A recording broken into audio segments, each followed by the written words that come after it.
Students, आज हम BA part 1 political science प्रमुख भारतीय राजनीतिक विचारक में तिलक के स्वराज संबंधी विचारों का अध्ययन करेंगे।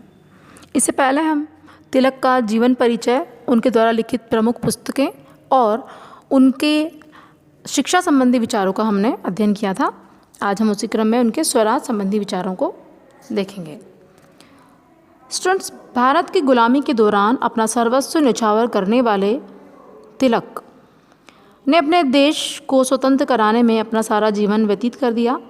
वे जनसेवा में त्रिकालदर्शी, सर्वव्यापी परमात्मा की झलक देखते थे। स्वराज मेरा जन्मसिद्ध अधिकार है तथा मैं इसे लेकर रहूँगा के उद्घोष तिलक का स्थान स्वराज के पथगामियों में अग्रणी है। उनका यह मंत्र देश ही नहीं विदेशों में भी गूंजा। वह एक मंत्र बन गया।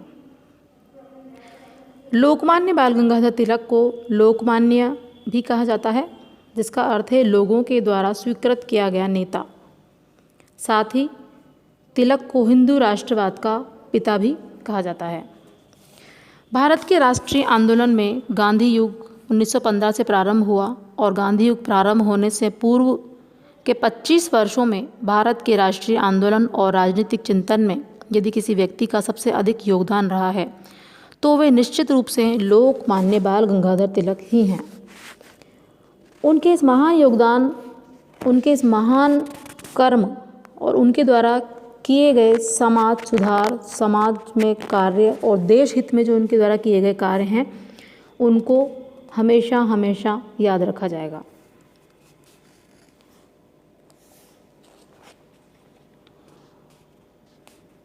तिलक की स्वराज की धारणा मौलिक और सकारात्मक थी।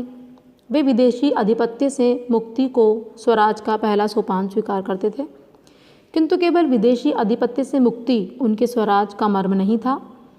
तिलक के मत में विदेशी शासन स्वराज की अनुभूति के मार्ग में सबसे बड़ी बाधा थी।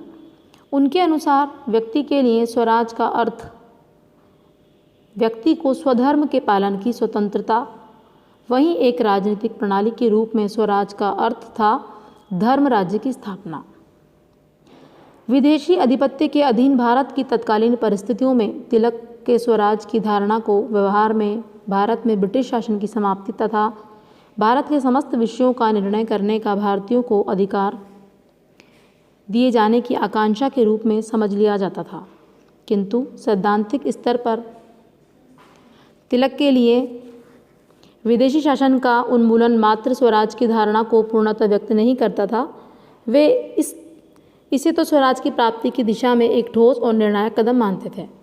स्वराज की उनकी धारणा ने शाश्वत और तत्कालीन दोनों संदर्भ सम्मिलित थे। स्वराज से उनका आशय एक ऐसे शासन प्रणाली से था जो पूरी तरह जनता के हितों के प्रति समर्पित हो, जिसमें राजकीय शक्ति जनता के स्वाभिमान के अपहरण का माध्यम न बने, किंतु उसका उपयोग इस रीति से किया जाए कि जनता समझ सके कि वह शासित है, अपितु शासन उसकी सहमति और अनुमति से चलाया जा रहा है। तिलक के स्वराज की धारणा में सामाजिक, राजनीतिक और आर्थिक समस्त प्रश्नों के निर्धारण में जनता की सक्रिय और सार्थक भागीदारी आवश्यक थी। तिलक का स्पष्ट दृष्टिकोण था कि ऐसा शासन जो शासक की निरंकुश शक्तियों पर नियंत्रण की व्यवस्था न रखता हो, जनहित के प्रति संवेदनहीन हो तथा केवल शासक के स्वार्थों की पूर्ति के लिए चला जा रहा हो, स्वराज की धारणा के अनुकूल नहीं माना जा सकता, भले ही वह शासन स्वदेशी द्वारा चला जा रहा हो। इसी कारण तिलक भारत की देशी रियासतों में स्वदेशी राजाओं द्वारा चलाए जा रहे शासन को स्वराज का उदाहरण नहीं मानते थे। तिलक का स्वराज्य किसी विदेशी या स्वदेशी शासक के हाथों में शक्तियों के अमर्यादित केंद्रीकरण को नहीं, बल्कि शासन के पूर्णतः जनहित के प्रति समर्पण और शासन के कार्यों पर जनता के निर्णायक नियंत्रण के भाव को समाहित करता था। उनके स्वराज का मार्ग राज्य की शक्ति, जागृति जन लोक शक्ति के प्रभावी नियंत्रण में निहित था।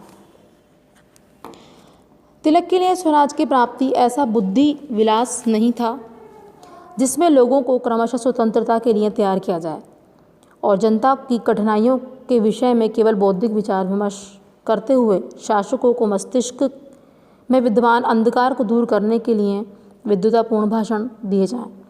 बल्कि तिलक की ये मान्यता थी कि एक परतंत्र राष्ट्र स्वतंत्रता के लिए क्रमशः प्रगति नहीं कर सकता, अपितु स्वयं स्वतंत्रता प्राप्त करके अपनी तीव्र प्रगति का मार्ग खोल लेता है। इसीलिए तिलक ने नारा दिया कि स्वराज मेरा जन्मसिद्ध अधिकार है तथा मैं उसे लेकर रहूँगा। तिलक ने कहा कि मैं जिस स्वराज की मांग कर रहा हूँ वह केवल हिंदुओं के लिए, मुसलमानों के लिए अथवा किसी वर्ग विशेष के लिए नहीं होगा, वह समस्त भारतीय जनता के लिए होगा। भारतीय जनता की समस्याओं का हल करने के लिए एक ही औषधि है, वो है वास्तविक सत्ता। जब यह औषधि हमें प्राप्त हो जाएगी तब यदि हम में आपस में कोई मतभेद होंगे तो हम उन्हें स्वयं सुलझाने के प्रयास करेंगे और उन्हें सुलझाने में समर्थ होंगे। हम अपने विवादों को स्वयं हल करने की शक्ति चाहते हैं। उन्होंने घोषित किया कि स्वराज्य की उनकी मांग में ब्रिटिश सम्राट के प्रति कोई दुर्भावना या द्वेष नहीं था। उन्होंने कहा कि मैं यह भली भांति स्पष्ट कर देना चाहता हूँ कि हम भारत में ऐसा स्वराज चाहते हैं जैसे स्वराज की मांग आयरलैंड के स्वराज्यवादी कर रहे हैं, अर्थात प्रशासनिक व्यवस्था में गुणात्मक सुधारों की मांग, न कि सरकार को उखाड़ फेंकने की मांग। और मुझे यह कहने में कोई संकोच नहीं है कि देश के विभिन्न हिस्सों में हिंसा की जो घटनाएं हुई है उन्होंने न केवल मुझे क्षुब्ध किया है, अपितु उन्होंने दुर्भाग्यपूर्ण रीति से हमारी भावी राजनीतिक प्रगति को गंभीर क्षति पहुंचाई है। हिंसा कहीं भी हो, किसी भी प्रकार से हो, हमेशा गलत होती है। हिंसा की इस घटनाओं की व्यक्तिगत और सार्वजनिक दोनों दृष्टियों से निंदा की जानी चाहिए और मैं इससे सहमत हूँ।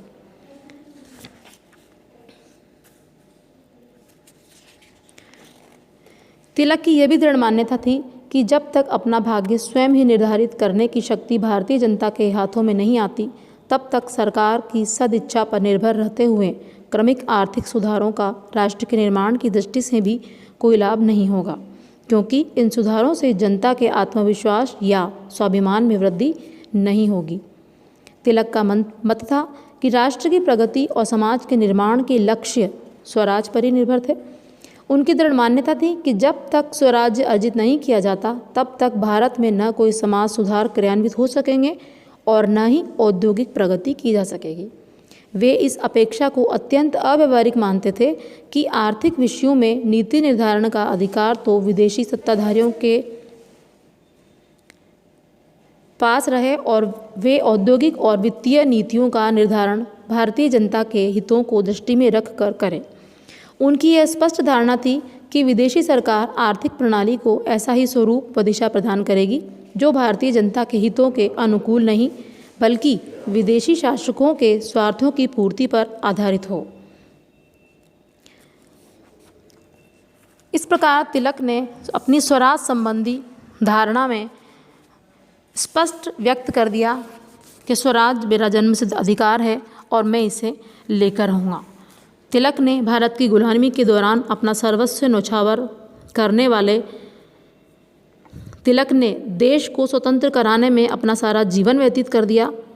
तिलक निश्चय ही सर्वव्यापी परमात्मा की झलक उनमें दिखती थी। वे त्रिकालदर्शी थे। जन सेवा में उनका पूरा विश्वास था और इन सब चीज़ों से उत्पन्न होते हुए उन्होंने अपना प्रसिद्ध नारा दिया, स्वराज मेरा जन्मसिद्ध अधिकार है तथा मैं इसे लेकर रहूँगा।